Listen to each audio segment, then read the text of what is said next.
Muchísimas gracias, Joco. Gracias por por la invitación. Gracias a la Cámara de Comercio también por promover y apoyar esta iniciativa. Gracias a Tibisay también por una excelente presentación que nos dio, que nos dejó muchísimo en cuanto a operatividad, funcionalidad de las organizaciones.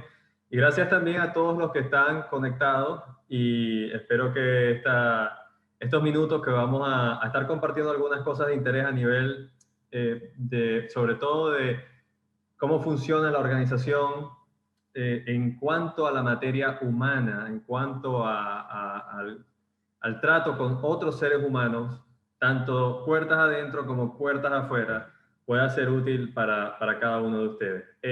Quisiera comenzar conociendo un poquito a la audiencia y para eso le pedí a Luis, nuestro ponente del día de ayer, que me apoyara, porque él es la innovación es lo de él, me apoyara con un enlace que quiero compartir con ustedes en el chat.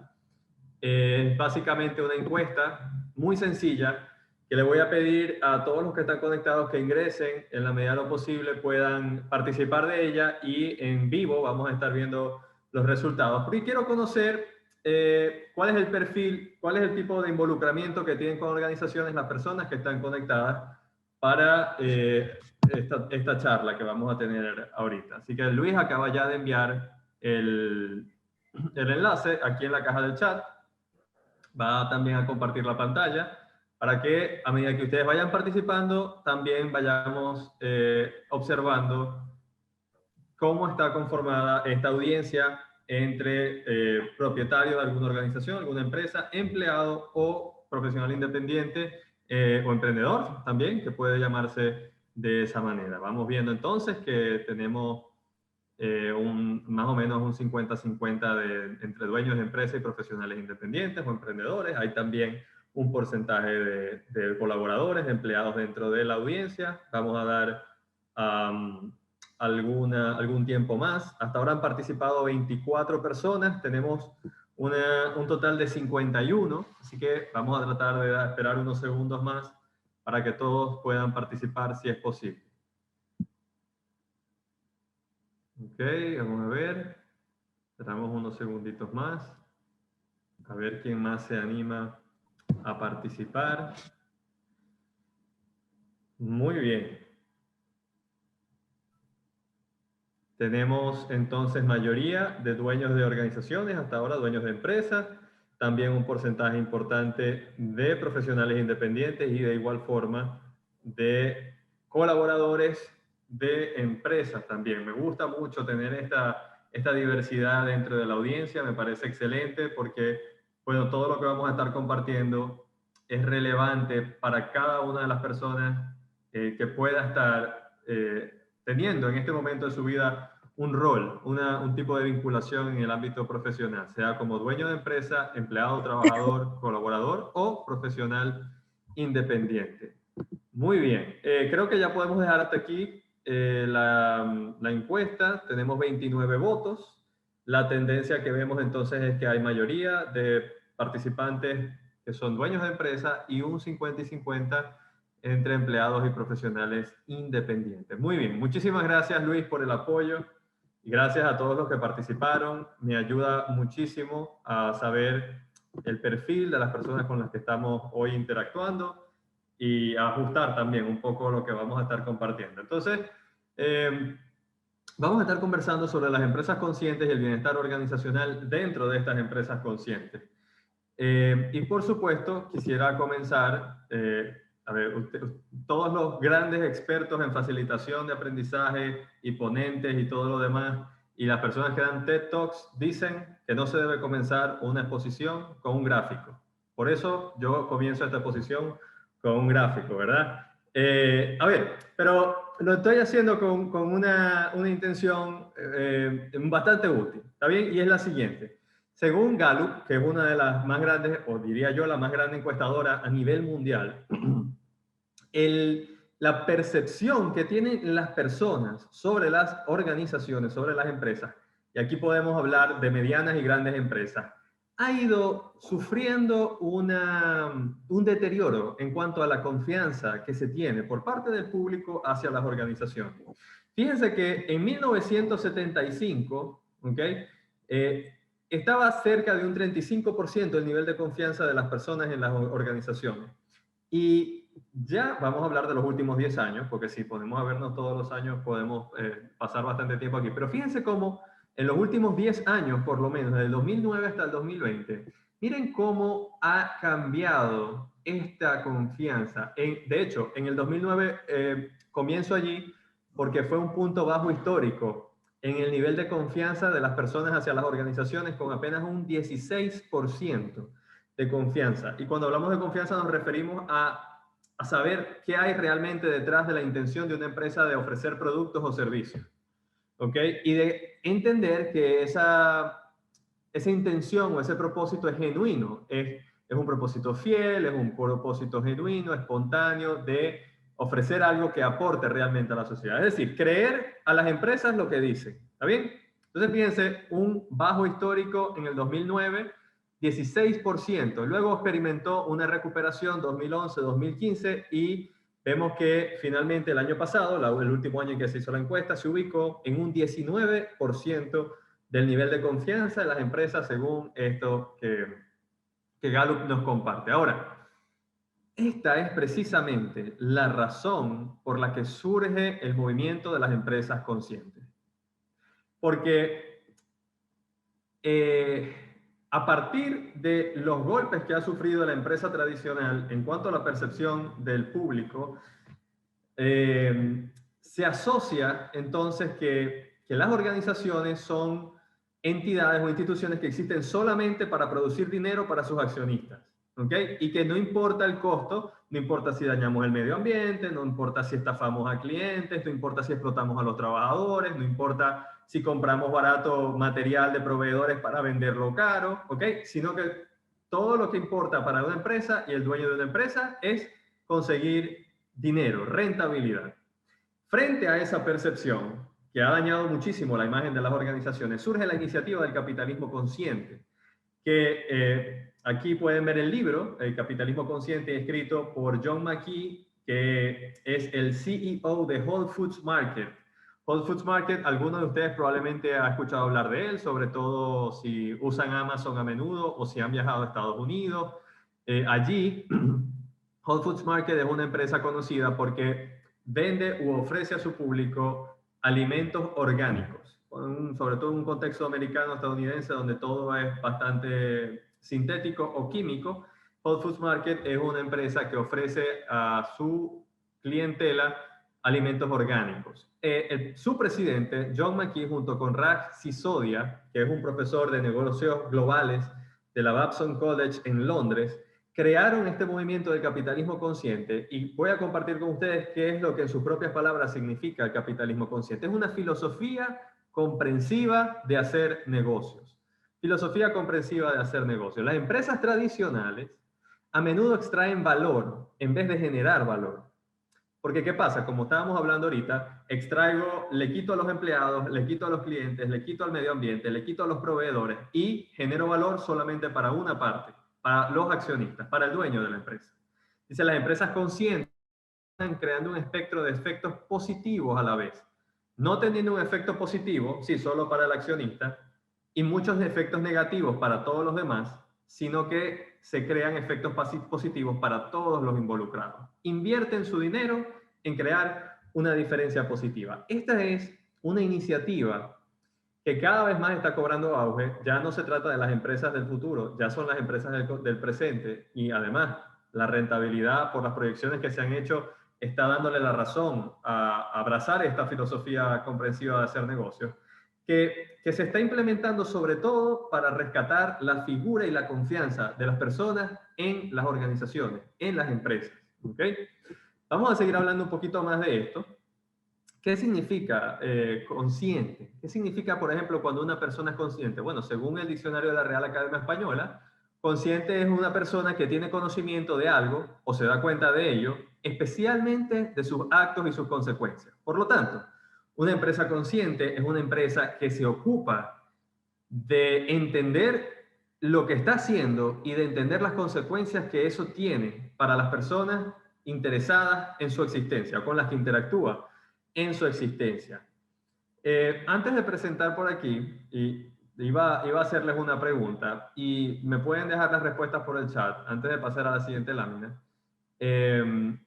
¿Cuáles creen ustedes que son las partes interesadas en la existencia de una organización? Las partes que se benefician de la existencia de la organización y que a su vez benefician a la organización, ¿ok? La vía de doble canal, ¿no? ¿Cuáles son las principales, digamos, partes, los actores principales de una organización? Aquellos que se benefician por su existencia y aquellos que benefician a la existencia de la organización. Vamos a ver las respuestas por el chat. Por acá lo tengo. Voy a estar pendiente para leer sus respuestas. Hasta ahora me parece que no hay comentarios. Vamos a ver si surge alguno. ¿Cuáles son los principales actores interesados en el funcionamiento de una organización? Aquellos que interactúan y se ven beneficiados porque la organización tiene una actividad y que a su vez benefician a la actividad de la organización. Bueno, me parece que hasta ahora no tenemos comentarios y voy a tomarme el atrevimiento de avanzar porque sé que tenemos el tiempo. Ya hay algunos comentarios, Eugenio. Pero no los estoy viendo en la caja. Si me los puedes leer, Joco, Ajá, aquí te lo dice, por agradezco. ejemplo, inversionistas, proveedores, clientes, la Muy bien. comunidad, los colaboradores, clientes y colaboradores de la empresa, también proveedores, empleados y clientes. Serían los clientes ya que ellos reciben el beneficio de la organización y la beneficencia. Accionistas y trabajadores, clientes, accionistas, proveedores y trabajadores, proveedores, inversionistas, clientes y colaboradores, el Estado. Súper. Muchísimas gracias a todos a los que participaron y la verdad es que lo tienen muy claro. Ya lo vamos a ver a continuación. Esencialmente, estos son los 6, digamos, actores principales de toda organización. Los actores que benefician a la organización y de los cuales se beneficia a la organización. Vamos a comenzar como las agujas del reloj con los clientes, ¿sí? Por supuesto, por allí lo decían, los clientes son fundamentales. La comunidad, y aquí esto es muy interesante porque antes, quizás hace 30, 50 años, podíamos hablar de que la comunidad de una organización era simplemente la que se encontraba geográficamente alrededor de la empresa, ¿sí? Si la empresa tenía la sede en la 72 con Avenida 13, bueno, los que vivían alrededor de allí, los vecinos, las otras empresas cercanas, esa era su comunidad. Pero hoy en día la comunidad es global, porque hoy en día tenemos seguidores, por ejemplo, hablo de mi caso, yo, tengo seguidores en Santiago de Chile, en Panamá, en Buenos Aires, en Miami, en Maracaibo, ¿verdad? Hay una comunidad que es virtual y por lo tanto también es global. Así que la comunidad también es fundamental, es un actor fundamental en toda actividad de organización. El medio ambiente es tremendo. ¿Cuán pocas organizaciones piensan en la relevancia de tener una iniciativa para favorecer el medio ambiente? Miren, el mundo, sin lugar a dudas, en el que existimos, pues sabemos las condiciones que tenemos, a nivel de deterioro, de contaminación y todo lo demás. Y afortunadamente ya hay muchas empresas tomando iniciativas ecológicas. Ya tenemos en el extranjero, por ejemplo, en Chile es muy común encontrar supermercados donde no se pueden usar bolsas plásticas, ¿ok? Sino que tienes que llevar tu propia bolsa reciclable y así sucesivamente diferentes iniciativas por el estilo, pero aún falta mucho por hacer. El medio ambiente es uno de los actores, por supuesto, en este caso pasivos, relevante para el funcionamiento de toda organización. Tenemos a los empleados, obviamente los empleados, y ahora voy a hablar más adelante, me voy a quedar aquí en la importancia de los empleados, que son los que hacen que la organización funcione, a los accionistas, que son los que invierten su dinero en la organización y por supuesto esperan un retorno, y finalmente a los aliados, donde podemos hablar de todos esos proveedores, de todas las alianzas que se generan con, bueno, hoy en día hablaríamos, no sé, de que los influencers también son aliados, qué sé yo, o algunas marcas similares a las de nosotros, con las que también se hacen iniciativas juntas. Entonces, aquí tenemos inicialmente a las 6 principales partes que forman parte del día a día de una organización. Y la empresa consciente se diferencia de una empresa tradicional porque se encarga de crear valor para todas estas partes, no solamente para los accionistas, sino también para sus proveedores, sus clientes, su comunidad, para el medio ambiente, sus empleados y por supuesto también para sus accionistas. Ahora, yo tengo aquí una calle de 2 vías en cuanto a lo que la empresa le da a los empleados, porque necesariamente la fuerza que hace que la empresa cree valor para todas esas partes interesadas está en la fuerza de su personal, en la fuerza que tienen sus integrantes. Y si la empresa no se encarga de nutrir debidamente a sus integrantes, llámenlo empleados, llámenlo trabajadores, llámenlo colaboradores, llámenlo como quieran llamarlo, si no se encargan de nutrir a ese actor principal que conforman los empleados, jamás va a poder crear valor positivo para ninguna de las otras partes. ¿Ok? Imposible, no existe esa posibilidad. Los empleados son la fuerza que impulsa a la organización para crear valor a todas estas partes que vemos aquí reflejadas. Así que necesitamos ocuparnos del bienestar de los empleados. Eso es una realidad. Quizá difícil de entender antes, pero hoy en día mucho más clara que antes. No es difícil de entender antes, sino la forma en que se nutría o se aportaba a los empleados. Antes quizá era un poco diferente a medida, gracias a los avances de la tecnología, de diferentes estudios, de las mediciones, de las estadísticas que se han hecho, pues ya tenemos algunas cosas muy interesantes, que es lo que quiero compartir con ustedes en lo que resta de presentación. Antes de entrar a eso, porque vamos a hablar de bienestar y motivación a los empleados en lo que queda de presentación, quiero hablarles de una historia de Whole Foods Market, de la empresa cuyo dueño es John McKee, el autor uno de los coautores del libro que hablaba al inicio del capitalismo consciente. Por cierto, Whole Foods Market lo compró Amazon hace un par de años, ¿ok? Lo compró Amazon porque fue una estrategia de Jeff Bezos para empezar a competir con Walmart a nivel físico en las tiendas, ¿ok? Amazon quiere ya no solamente dominar y tener presencia en el mercado online, sino en el offline también. Y por lo tanto, bueno, compraron Whole Foods Market por una suma de 16 billones de dólares únicamente, y ahora es propiedad de Amazon. Bien, ahora miren esto lo que les voy a contar, y aquí vamos a ver la importancia de atender a todos esos factores que vimos ahorita, todos los actores que mencionamos.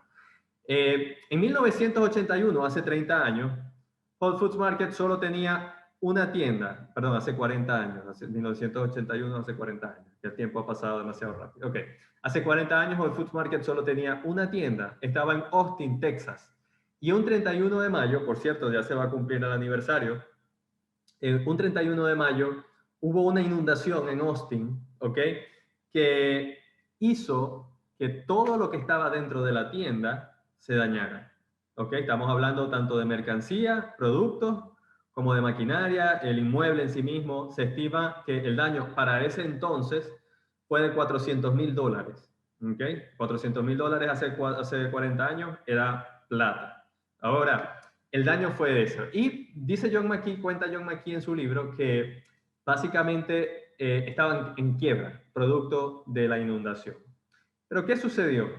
Al día siguiente de la inundación, empezaron a asistir clientes a la organización, a la sede de la organización, ¿ok? A la tienda. Empezaron a asistir proveedores y empleados. Y cuenta que en los días siguientes a la inundación, vio a sus empleados, pero también a los clientes, a los vecinos de la comunidad y hasta proveedores, limpiando, sacando agua, sacando la poca comida que quedaba buena, y que a partir de allí empezaron una serie de acciones. Por ejemplo, los empleados dijeron que ellos iban a seguir trabajando aún sin paga, con la condición de que cuando la empresa estuviera en funcionamiento de nuevo, pudiese pagar lo que ya habían trabajado. Los proveedores empezaron a fiar la mercancía y empezaron a hacer también tratos con contratistas que ayudaron a reconstruir sin que Whole Foods Market pusiera un centavo de dólar, porque no lo tenían. Y asimismo, los clientes iban a la tienda a limpiar, a contribuir, a ayudar a restaurar la estructura. Y cuenta John McKee que lo siguiente, hace la pregunta: ¿cuántas empresas normales habrían atraído un ejército de clientes, empleados y proveedores para ayudarla en su hora de necesidad? Dice que para él fue un momento de epifanía, revelador. Esa es una de las razones por las que entendemos tan bien la importancia de las partes interesadas y el poder del amor en las empresas. Miren, vimos que la mayoría de los participantes o tiene su propio negocio, su propio emprendimiento, o pertenece a una empresa porque es el dueño o porque es un empleado. Háganse la pregunta: si su empresa se viera en una situación similar, ¿qué harían sus clientes? ¿Qué harían sus aliados, sus proveedores? ¿Qué harían sus empleados? ¿Asistirían al rescate de la organización? O, como ha pasado con muchas empresas, voy a hablar del caso Maracaibo, nadie ni se dan cuenta que deja de existir la organización. No, vamos para la pizzería de la esquina, pero a la broma cerró, no sabíamos que había cerrado y nos dimos cuenta porque íbamos a pedir una pizza rápido, pero ahora supimos que cerró la empresa. ¿Se notaría la ausencia de la organización si ya no estuviera allí? ¿Se notaría, bueno, si soy un profesional independiente, mi ausencia, si dejo de hacer lo que hago? Esa es una pregunta reveladora bastante, que toma tiempo para responder, y que yo recomiendo a los CEO, directores, gerentes de empresas que están en esta charla, que reúnan a un grupo de sus participantes, de sus empleados, y se hagan la pregunta y la respondan. ¿Qué pasaría si nuestra empresa se viera en riesgo de existencia por X causa? Fíjense que esto fue una inundación. Aquí sufrimos un apagón, ya ni sé si fue en el 2019 o en el 18, pero tuvimos un apagón también. ¿Qué pasaría si nuestra empresa, producto de una de esas circunstancias, se ve amenazada? ¿Notarían la ausencia nuestros aliados? Más allá de eso, ¿asistirían a nuestro rescate? Bueno, en gran medida eso lo va a determinar el aporte y el valor que cree la empresa para las partes que vimos anteriormente. Para sus clientes, su comunidad. Cómo se trata el medio ambiente es muy percibido, sobre todo por las generaciones más nuevas, los jóvenes, los centennials y los millennials, para los empleados, los accionistas, por supuesto, y los aliados que tienen. La medida en que se crea valor para ellos, ellos también cuidan de la empresa. Si no se crea valor para ellos, olviden, va a pasar desapercibida, va a ser una empresa más que no se nota si está o no está. Muy bien, pero vamos a seguir avanzando porque tengo el tiempo en contra y a veces me quedo pegado, inspirado hablando de algo. ¿Cuáles son los 4 pilares de las empresas conscientes? Bueno, el propósito. Cualquier empresa tiene que tener un propósito superior a crear dinero. Yo no sé cuántos de ustedes han escuchado hablar o han leído a Simon Sinek. Tiene un libro que se llama Comienza con el por qué, o Start with Why. ¿Por qué existe mi organización? ¿Para qué existe mi organización? No existe para generar dinero. De la misma manera que un vehículo no existe para consumir combustible, sino para trasladar a una persona de un lugar a otro, una empresa no existe para generar dinero. El dinero es el combustible también de la empresa para hacer lo que quiere hacer, para llevar a cabo su actividad. Pero esa no es la razón de existencia de la empresa principal. Tampoco existe la empresa, no existe la figura del empresario que va a invertir todo su capital en una organización y va a perder. Eso es ilógico.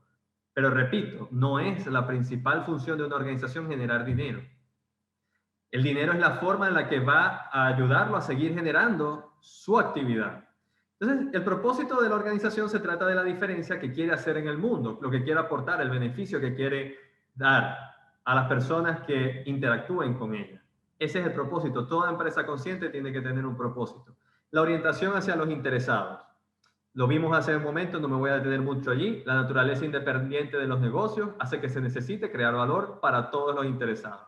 Liderazgo consciente, no un liderazgo enfocado en tener dominio, poder, reconocimiento, fama o dinero, sino el servicio al propósito de la organización para beneficiar a las partes que están interesadas. Y finalmente, una cultura consciente que básicamente se traduce en los principios y los valores de esa organización, las normas que dictan la forma en que se comportan las personas dentro de la organización, cómo se hacen las cosas y cómo piensan también. Esos son los 4 pilares que debe tener una empresa consciente. Vamos a seguir avanzando y vamos a llegar a hacer la presentación de algunas empresas conscientes.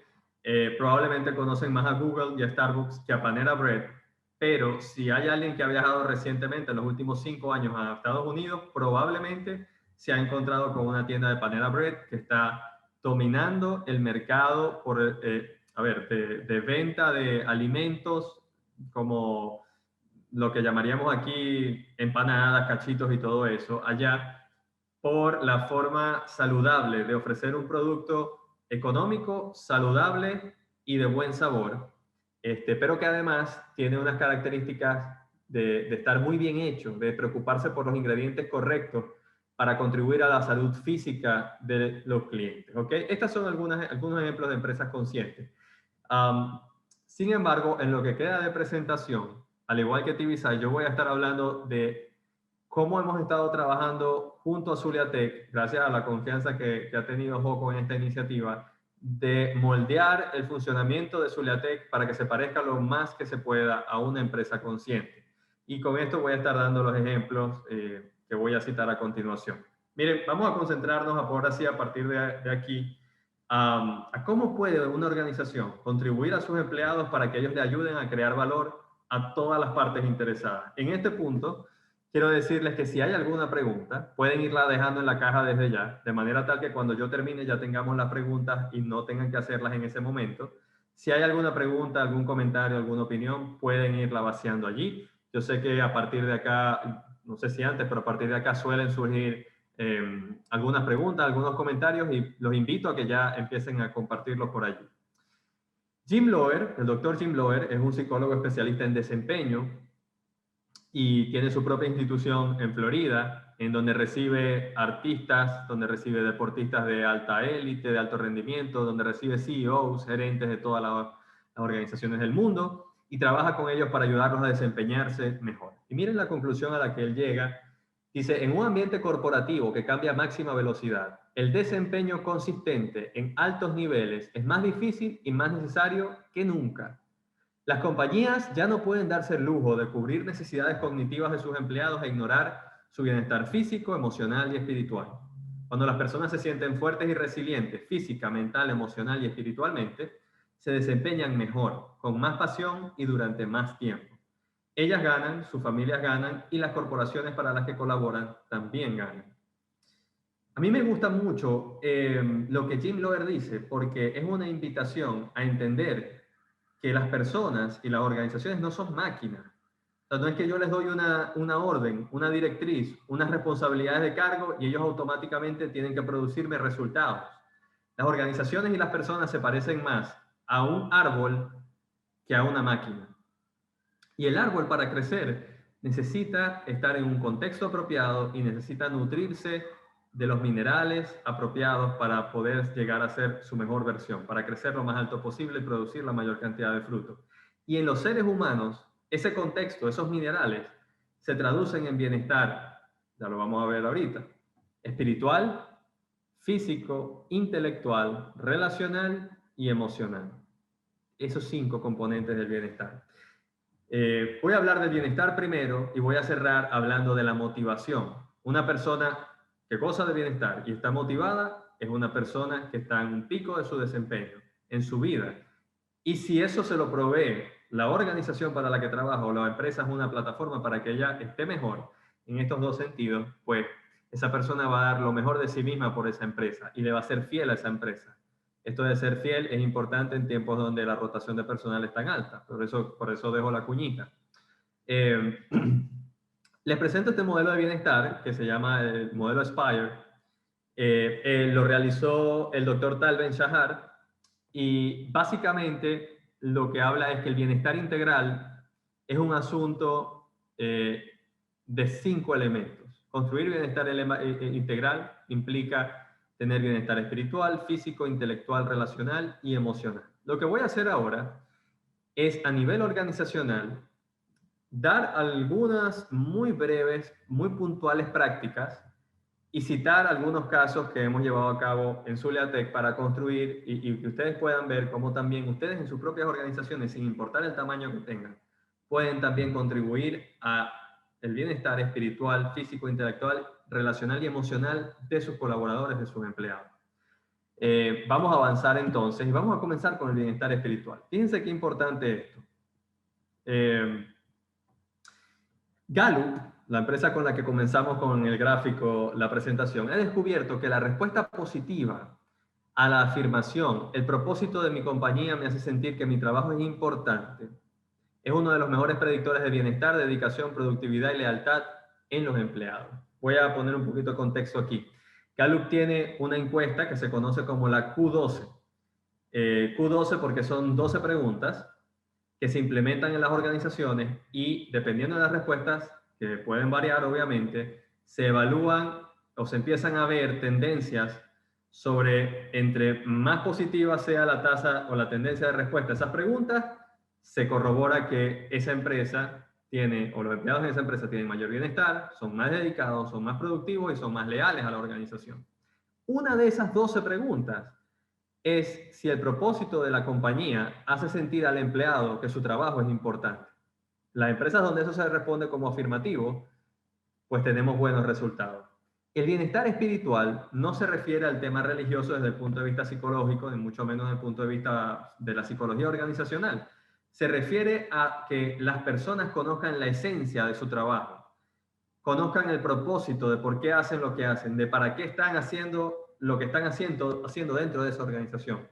Si el propósito está claro en la organización y yo logro conectar a mi empleado con ese propósito, genera bienestar espiritual. Es lo que se conoce como el bienestar espiritual en esa faceta.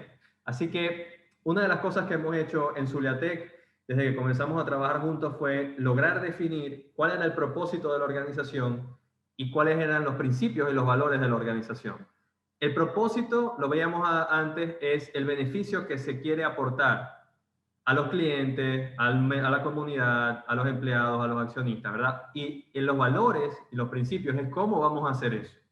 Si eso está bien definido, y yo tengo empleados que están integrados y que conocen los principios, los valores, pero no solamente los conocen, sino que los ponen en práctica, pero además lo hacen teniendo claro cuál es el norte de la compañía, allí yo estoy aportando el bienestar espiritual de mis empleados. Adicionalmente, cuando un gerente, que es algo que Joko tomó el permiso de comentarlo, hemos venido trabajando con los líderes en la organización, toma tiempo para preguntarle a sus colaboradores, ¿cuáles son tus metas? ¿Qué es lo que tú quieres lograr de aquí a final de año? ¿Dónde te ves en el futuro? ¿Qué te gustaría hacer? Y invitamos a la persona a alinear sus metas personales con las organizacionales. También estamos construyendo bienestar espiritual. El sentido de propósito, el sentido de la esencia de entender para qué estamos haciendo las cosas, hacia dónde vamos. Eso es el bienestar espiritual. Vamos a hablar ahora del bienestar físico. Voy a citar de nuevo al doctor Jim Loehr. Miren lo que él dice sobre la importancia del bienestar físico para un empleado y para cualquier persona en general, ¿no? Ahora hablando dentro del contexto organizacional, dice, no se puede gastar más energía de la que se crea. Si tienes alguna esperanza de vivir tu mejor historia, necesitas la mayor cantidad de energía de calidad para gastar, lo que significa que necesitas producir la máxima cantidad de energía de calidad. Y esto simplemente no puede hacerse sin comer bien, sin ejercitarse regularmente y tomar tiempo para el descanso y la recuperación. Desde las organizaciones se puede promover el cuidado físico.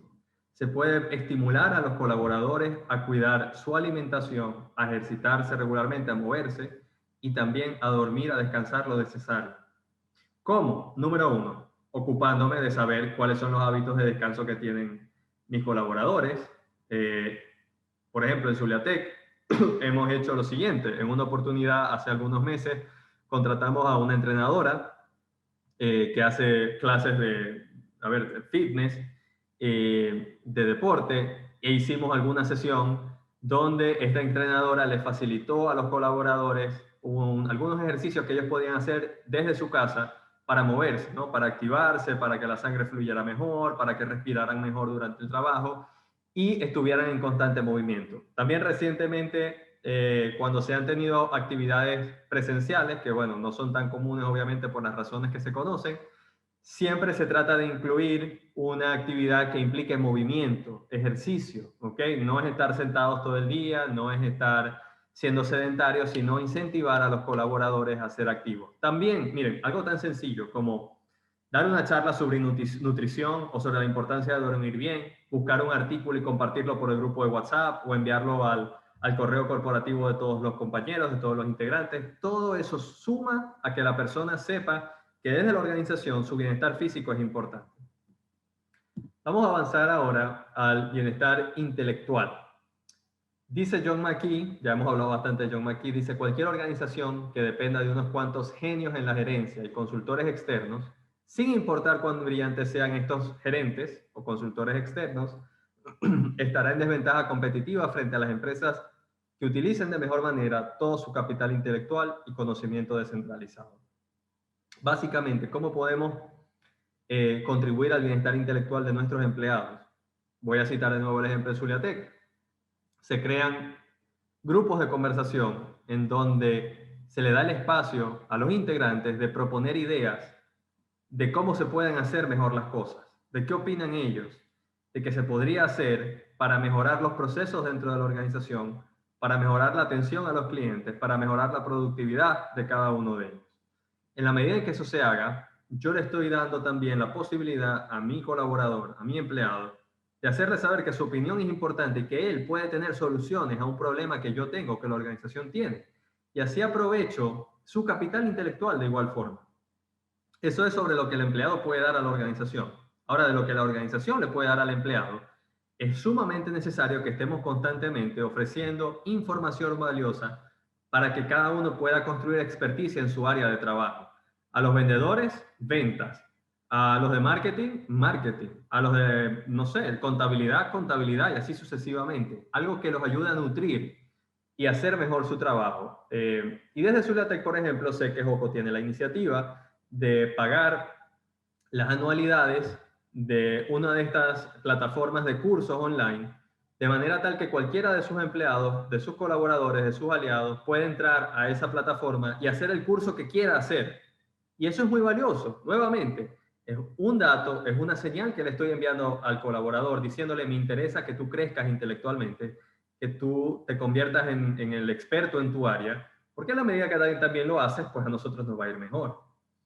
Vamos a avanzar al bienestar relacional, que quizás es para mí el punto más importante de todo esto. Así como hablábamos de la pregunta orientada al propósito, que formaba parte del Q12 de Gallup, tenemos la de el bienestar relacional, que es la siguiente. Gallup ha descubierto que la respuesta positiva a la afirmación "tengo un mejor amigo en el trabajo" es uno de los mejores predictores de compromiso y productividad en el trabajo. En la medida en que se fomenten los vínculos y las relaciones sólidas dentro de la organización, las personas se sienten mejor y dan lo mejor de sí. Porque ningún hombre, ninguna mujer es una isla, ¿no? El famoso poema de John Donne. Todos tenemos la necesidad de pertenecer a algo. Y es muy importante que se cree un sentido de comunidad dentro de las organizaciones. Si el sentido de comunidad no existe, difícilmente los integrantes de esa organización están dando lo mejor de sí mismos. No pueden hacerlo porque no se sienten parte de algo por lo que vale la pena trabajar. Hay estudios muy interesantes que se han hecho sobre cómo los equipos de trabajo se parecen a las tribus. Y las tribus tienen diferentes etapas. La etapa máxima de una tribu es aquella en donde juntos se ven trabajando por un bien común. Pero necesito primero pasar por las otras dos. Y todo eso se hace, porque son 3 etapas, dando herramientas y fomentando espacios para que se consoliden las relaciones dentro de los miembros del equipo. En formato de teletrabajo, eso es más retador que nunca, lo hemos estado viendo. Es uno de los principales, si no el principal desafío que tienen las organizaciones hoy en día en la modalidad de teletrabajo, es lograr construir un sentido de comunidad entre los miembros de su equipo porque no están compartiendo el mismo espacio físico. Pero ese es el futuro y esa es la realidad. Y también se puede trabajar para construirlo. Desde Zuliatec lo que se ha hecho, que por cierto, cuando yo empecé a acompañar a Zuliatec ya tenía un grupo maravilloso, muy consolidado. Ese grupo se ha mantenido, gracias a Dios, durante la pandemia, pero hemos hecho actividades importantes, desde sesiones donde simplemente se comparten agradecimientos de algo que hizo un miembro por otro miembro, hasta sesiones donde todos comparten algo importante que está ocurriendo en su vida personal y escuchan cómo otros los pueden ayudar y ayudar a solucionar esos problemas que tienen. Son sesiones que no son para trabajo, sino para compartir, para fortalecer los lazos, los vínculos entre los miembros de la organización. Y voy a llegar al bienestar emocional. El doctor Tal Ben-Shahar, profesor de Harvard y la Universidad de Columbia de Psicología Positiva, plantea lo siguiente: los gerentes que validan en sí mismos y en su equipo tanto las emociones dolorosas como las placenteras, incrementan los niveles generales de bienestar emocional en su organización. Ahí está la solución. Desde el liderazgo hacia abajo, yo siempre he dicho que el liderazgo es como una cascada, todo lo que pasa arriba es lo que llega abajo. desde el liderazgo debe moldearse. ¿Qué debe moldearse? Bueno, debe moldearse que es normal, es aceptable y es válido que la gente a veces esté triste, o a veces tenga rabia, o a veces tenga miedo.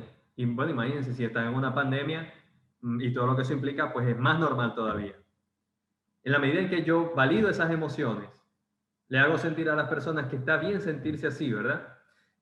Eso hace que la persona no tenga que luchar con ese estado de ánimo y no tenga que gastar energía en reprimir eso porque es que estoy en modo trabajo y no, y tengo que olvidarme de eso porque tengo que producir. Si yo le ayudo a normalizar eso, más rápidamente la persona puede pasar de un estado emocional doloroso a uno placentero.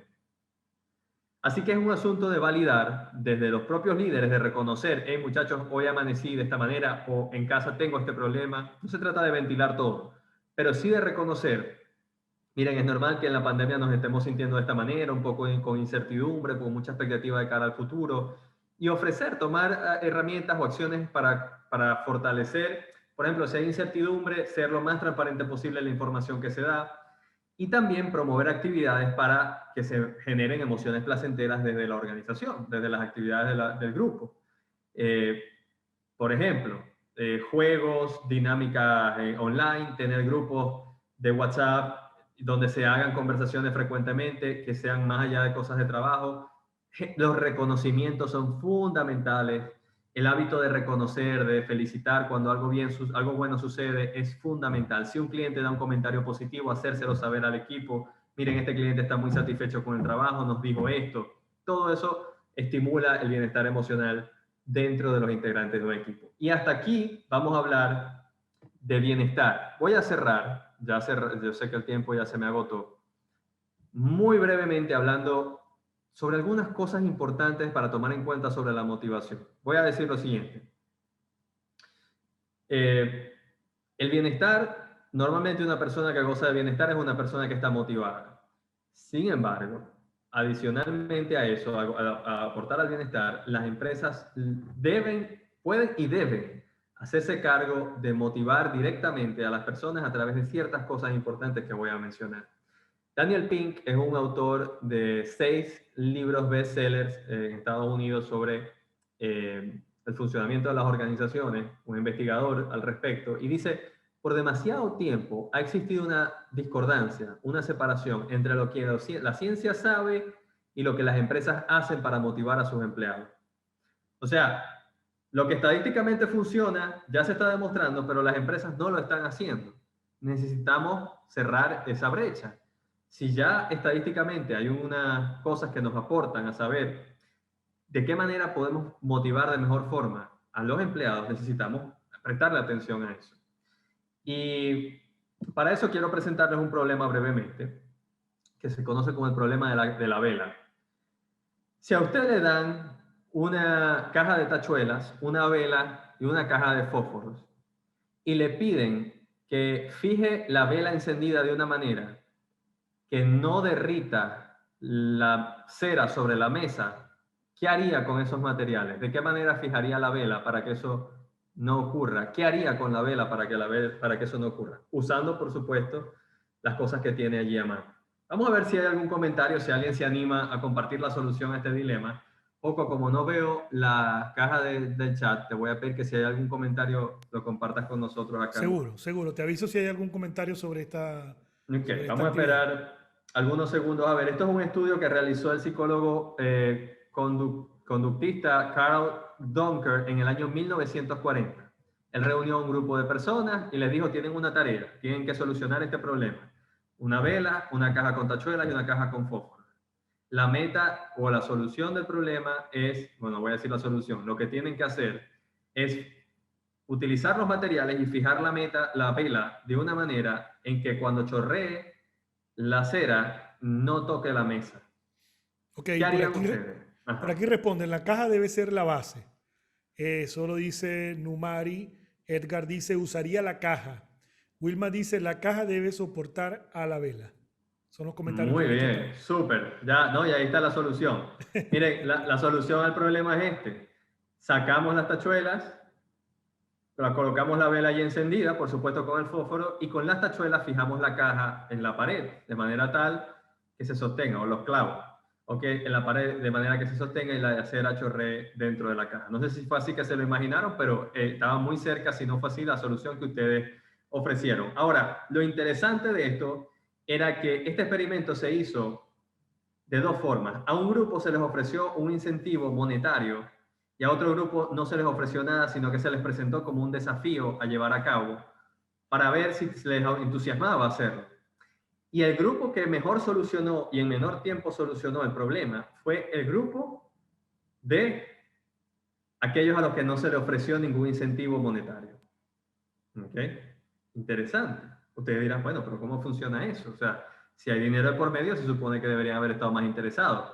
Pues la ciencia y las investigaciones nos dicen lo contrario a esa conclusión. Lo que hace que una persona se desempeñe mejor, sea más creativa, sea más efectiva y más rápida en su trabajo, no es prometerle una recompensa externa, sino que esa persona logre disfrutar y sentirse apasionada por la actividad que está llevando a cabo en sí misma. Y eso me lleva a compartir con ustedes lo siguiente. Las empresas normalmente se están quedando, desde hace mucho tiempo, en dar y ofrecer motivadores extrínsecos a sus empleados para conseguir su mayor rendimiento. Es el típico cuento del conejo que persigue la zanahoria y tiene el palo. O te doy con el palo o te doy una zanahoria. ¿Cómo se ve eso en el mundo organizacional? Bueno, te ofrezco bonos por productividad o te amenazo que si no rindes te despido, y hay una cultura de miedo porque vemos que el que no está rindiendo se despide inmediatamente sin dársele oportunidad, sin apoyarlo, o hay promesas de ascenso, mira, si a ti te va bien, yo te voy a conseguir un aumento o te voy a conseguir que subas de puesto, ¿ok? Ahí va a haber un ascenso. Y eso es lo que se está demostrando, es que eso no funciona para conseguir el mayor rendimiento de las personas. Lo que funcionan son los motivadores intrínsecos, no los extrínsecos, no los de afuera, sino los de adentro, como la autonomía, la capacidad de dar a la persona la posibilidad de tomar decisiones por sí misma, ¿ok? De crear soluciones por sí misma, de ser autónoma en el funcionamiento de cómo hace las cosas dentro de la organización, de las opiniones que tiene y de las soluciones que ofrece. No es simplemente seguir órdenes, sino también darle la posibilidad de que tome sus propias decisiones. Segundo lugar, la posibilidad de generar experticia, de convertirse en un experto, lo decíamos hace un rato en el bienestar intelectual, de convertirse en un experto en el área en cuestión, de que crezca, de que domine su área, de que sea el mejor en su área y que esa posibilidad esté dentro de la organización. Y finalmente, fundamental, el propósito, el saber por qué estoy haciendo esto, saber que lo que se hace es importante, no es una mera actividad pasajera, rutinaria, aburrida, o que simplemente la hago para que me dé dinero, sino porque al hacerla yo contribuyo a un beneficio, a que otras personas se beneficien de algo importante. Esos tres elementos son los más relevantes en cuanto a motivadores intrínsecos que una organización puede ofrecerle a sus empleados. Si lo hace, va a empezar a lograr resultados positivos. Incluso mejores que los motivadores extrínsecos, que no solamente no es que no funcionan, sino es que a veces son perjudiciales.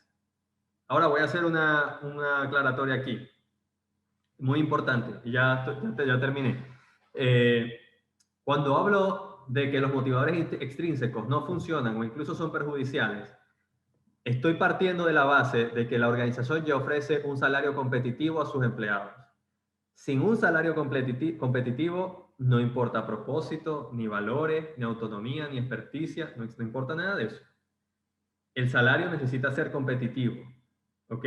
Porque un salario competitivo es el reconocimiento que yo le doy al valor del trabajo que hace mi empleado. Le estoy diciendo que vale lo que hace para mí. Si eso no está, hay una señal directa de que su trabajo no es valioso, ¿ok? Entonces, tenemos que partir yo estoy asumiendo que todo lo que me están escuchando, también los invito a entenderlo de esa manera. Tenemos que garantizar un salario competitivo y a partir de allí, entonces sí, que si bonos por productividad, que si promesas de ascenso, que si te amenazo porque te voy a votar o las cosas no funcionan, te sanciono, te disciplino, todo eso, nada de eso funciona. Es incluso perjudicial. Después en otro webinar podemos hablar de por qué es perjudicial. Si el salario competitivo ya existe, necesitamos ocuparnos del bienestar integral, de ofrecer autonomía, experticia y sentido de propósito a los empleados. cierro con esta frase de Gary Hamel, profesor de Harvard, de la Escuela de Negocios de Harvard. Dice, en un mundo donde las personas se despiertan cada día preguntándose, ¿qué hay de nuevo? ¿Qué hay de diferente? ¿Qué hay de sorprendente? Porque ese es el mundo en el que vivimos. El éxito de toda empresa depende de la habilidad de las compañías de desatar la iniciativa, imaginación y pasión de sus empleados en todos los niveles. Y eso solo ocurre si todos ellos están conectados en alma y corazón a su trabajo, a su compañía y a su misión. Así que la invitación es a poner estas cosas en práctica para lograr conectar a los empleados en alma y corazón a la compañía, al trabajo y a la misión de esa compañía.